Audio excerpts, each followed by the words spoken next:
დაახლოებით სამ თვეში კი საქართველოში ადგილობრივი თვითმმართველობის არჩევნები გაიმართება. ნაციონალურმა მოძრაობამ საარჩევნო მარათონი უკვე გახსნა.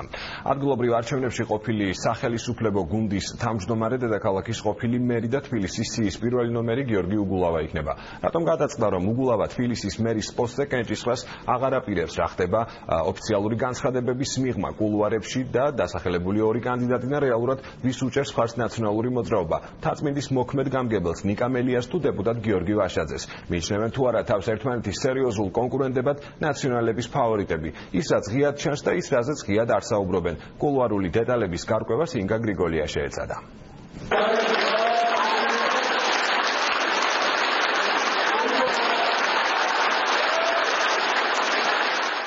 ორი კანდიდატი, ორი ფავორიტი ყოფილ სახელისუფლებო გუნდში.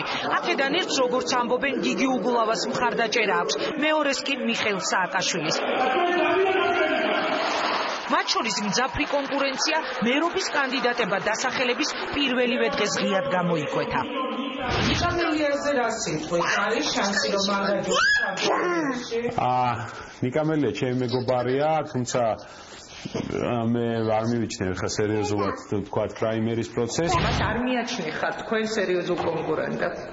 ბატონო, ეს თუ დაასკვნა მან გააკეთა ყველაფერი გამოჩნდება თითქმის თავზე ნახოთ. უგულავას ნაწილი სურს რომ პრაიმერში გაიმარჯვოს და მერობის კანდიდატი გახდეს ნიკოლოზ მელია, სააკაშვილი და დანარჩენი შემადგენლობა კი ცდილობენ რომ ამ გამარჯვებაში აღმოჩნდეს გამარჯვებული უფრო სწორედ გიორგი ვაშაძე. არა, ეს ესე არ არის, მინდა გავაწყვილო ყველა ადამიანი ვის ფიქრობს რომ ჩვენთან რაიმე დაპირისპირება. მე უცბად უნდა გითხრათ, ამას ვერ დავადასტურებ. ხა შეიძლება გიგის კონდეს რაიმე პრეფერენცია, სიმპათია, მაგრამ იგი ნამდვილად არ გამოხატავს, ამას ესე ღია. შეიძლება მე რაღაცას გრძნობდე, შეიძლება გრძნობდეს ასევე გიორგი ვიღაცის მხრიდან სუბიექტურობას, ანუ მსგავს რაიმე განცდას, მაგრამ ჯერჯერობით ამის ასე ღია დადასტურება არ შემიძლია. ერთი თაობა, ერთმანეთისგან სრულიად განსხვავებულები. ერთი პოლიტიკური ლიტერატურითაა გატაცებული, მეორე დეტექტივებით.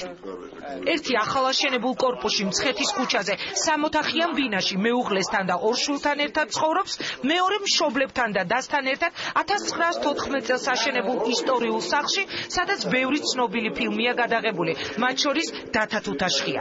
ერთი გამოცდილი პოლიტიკოსია, მეორე გამოუცდელი, რომელსაც სხვათა შორის მიაჩნია, რომ სწორედ ეს გამოუცდელობა იქნება მისი წარმატების გარანტია. მე ვფიქრობ, რომ თბილისის მერი უნდა იყოს ძალიან კარგი მენეჯერი, მეურნე, რა თქმა უნდა, და მე ამის კვალიფიკაციაც ცოდნაც მაქვს და გამოცდილებაც მაქვს და მეორე ვფიქრობ, რომ არ უნდა იყოს აპოლიტიკური, გარკვეულად პოლიტიკაშიც უნდა იყოს ჩართული და ღიად გეტყვით რატომ? იმიტომ რომ თუ საუბრობთ, რომ თბილისი რეგიონის ცენტრია და არა მარტო საქართველოს ცენტრი, შეიძლება გქონდეს იმის შესაძლებლობა სწორედ პოლიტიკური თვალსაზრისით, რომ გარშემო ქვეყნებთანაც დაამყარო კონტაქტი. ვფიქრობ, ამ კონკრეტულ არჩევნებში მას ჩემი სუბიექტური აზრი აქვს, ნაკლები შანსი აქვს. ვინაიდან ზუსტად იმას ვამბობ. რატომ?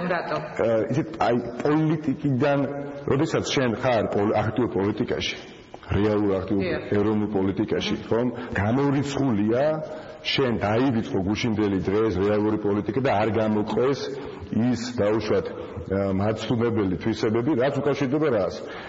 პიარზე მუშაობას, უკავშირდება რას, რაღაცა რეიტინგის ამაღლებას, რაც რეალურად ეხლა მერი ამით არ უნდა იყოს დაკავებული. გიორგი არის ახალგაზრდა, მაგრამ უკვე გამოცდილი პოლიტიკოსი, ის მონაწილეობს დებატებში, ის არის პარლამენტის წევრი.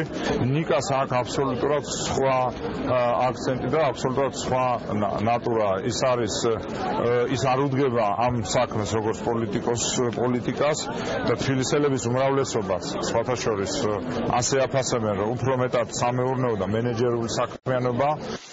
ერთი დაოჯახებული, მეორე უცოლო, რომელიც ჯერჯერობით არც აპირებს დაოჯახებას. არ არსებობს ამ თბილისში გოგო მერობის სავარაუდო კანდიდატი. ეხლა მამის თაობა რომ მეუბნება მეგობრები რომ არ აპირებს შეყვარებული არ ყავს ხო არის ეხლა ოჯახური მეუბნები ჯერჯერობით ჩემი შეყვარებული არის და ბანალურია, მაგრამ იუმორში ვამბობ ჩემი შეყვარებული თაწმინდის რაიონი. მე ბედნიერი ვიქნები რომ მაშინაც არ მყავდეს ცოლი, როდესაც შემეძლება თქვა რომ ჩემი შეყვარებული დღეს არის ქალაქ თბილისი, როგორც ქალაქის მერმა. ანუ მერი უახდებით არც მე არ აპირებ. რა თქმა უნდა, ხო ბედი არ ვიცი რას მოიტანს. რაღაც ისე დაემთხვა, რომ ქეთი ძირითადად აქ არის ყოველთვის, მაგრამ ეხლა თავის სამსახურიდან მარკეტინგულ კომპანიაში მუშაობს და წასული არის მივლინებაში და მაინც და მაინც დღესდღეობით წავიდა. გამთენია, არ ვიცოდი რომ ესეთ სიტუაციაში იქნებოდა გადაღება. ოჯახი გულშემატკივრო? რა თქმა უნდა, აბა რა. ჩემი მეუღლე მარკეტინგის სპეციალისტია, ასე რომ ჩაერთვება საარჩევნო კამპანიაში წავა. ვინაიდან ფეხბურთი ძალიან საყვარელი სპორტი ჩვენთვის ეს ვიპოვე. ძნელია იმის თქმა, იციან თუ არა ნაციონალური მოძრაობის ლიდერებმა, რომ როცა ნიკა მელიას ოთახში შედიხარ, პირველი რაც თვალში გვხვდება, არც მეტი, არც ნაკლები ფეხბურთელ კახი კალაძის პოსტერია. დიდი ხანია ეს სურათი კიდევ ეს დაახლოებით 15 წელიწადია, ალბათ. ხელი არ შეუშლია იმ ფაქტს, რომ ვიცე-პრემიერი და თქვენ არა, ეს არ უყურებ. განცხადებით. არ უყურებ, ვიცით, არ უყურებ ასე მკვეთრად. მამაშვილი ნიკას? აი ამ პოლიტიკის გამო არ მინდოდა. იყო პერიოდი, ჯერ კიდე არ იყო თუ არ ვცდები 2007 წელი, ან შეიძლება 2007 წელი და თქვენ მაშინ ძალიან აკრიტიკებდით სააკაშვილს. თუ არ ვცდები რაღაც პრობლემებიც ჰქონდათ, კინაღამ დაგიჭირეს თუ რაღაც ასეთი და მე ვიცი რომ თქვენ არ გულშემატკივრობდით ნაციონალურ მოძრაობას. ეხლაც არ გულშემატკივრო მაინც და მაინც რომ თქვა, იმიტომ რომ უკვე მოგბეჭდა ეს პარტია, ის პარტია. ქართული საქმე აკეთო. ძალიან დავიღალე, ესე იგი შეუძლებელია რომ ამდენი სართული ამოატარო ადამიანს. ჩვენთვის ვარჯიშია, ჩვენ ესე ვარჯიშობთ, ყოველდღიურ საღამოს გვიწევს ასლად. საჩუქრედულობდით მაშინ ლიფტი რო არ იყო ვერ მიხდით? გიორგი ვაშაძის მეორე შვილი დაჩი სწორედ იმ დღეს დაიბადა, როცა ნაციონალურმა მოძრაობამ საპარლამენტო არჩევნები წააგო.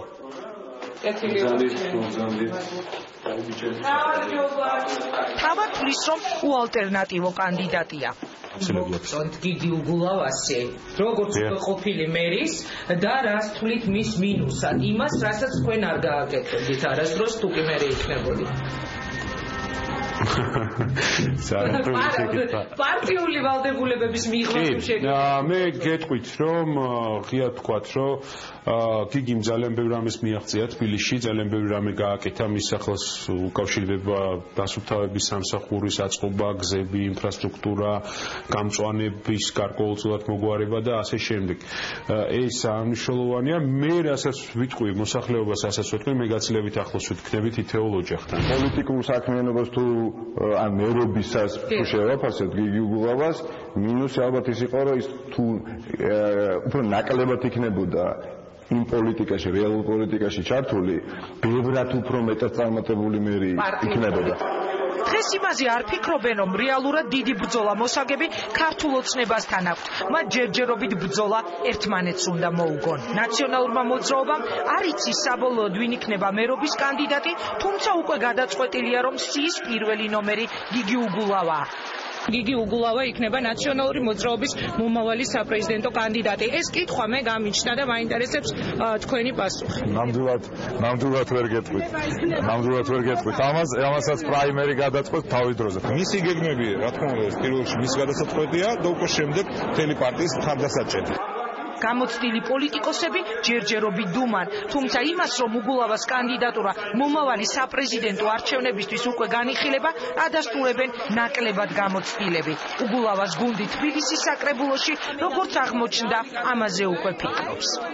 მე არ ვიცი, გიგი საპრეზიდენტო, ჩემი პირადი აზრია, რომ მინიმუმ პრემიერ-მინისტრია პარლამენტის პრეზიდენტობაზე ალბათ იბრძოლებს სამომავლოდ. განიხილავთ თუ არა, რომ შესაძლებელია მომავალი პრეზიდენტობის კანდიდატი იყოს თქვენი მეუღლე? შესაძლებელია, საპრეზიდენტო არჩევნების შორეული პერსპექტივაა, მანამდე უგულავას მოუწევს იყოს ნაციონალების ლოკომოტივი თვითმმართველობისთვის ბრძოლაში.